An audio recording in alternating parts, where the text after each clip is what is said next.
बलमा देवर सन कलवा रहो, चोलिए में आगे पीछे झकता रहो। हमरा देहिया से काहे तू टच करेला?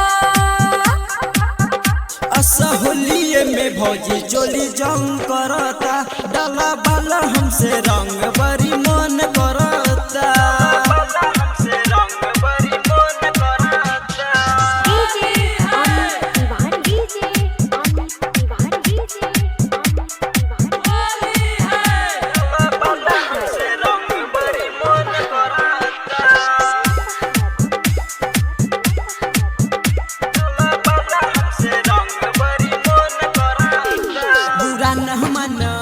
भौजी रंग लगवाला अपना दे बहरू से, ना तू शर्मावा।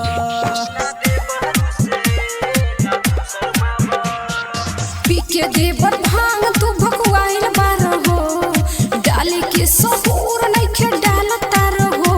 हट मुहमा तोहार बड़ी गंद करता। असहुलिये में भौजी चोली जंग करता, डाला बाला हमसे रंग बड़ी मन करता।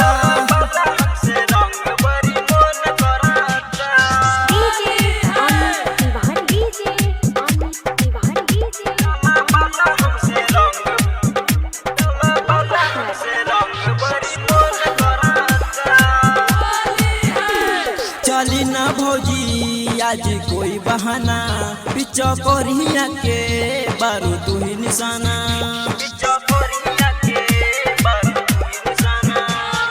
सत्या प्रेमी कहतानी बुझता रहो, अशरफ राज भैया से डर जानी हो।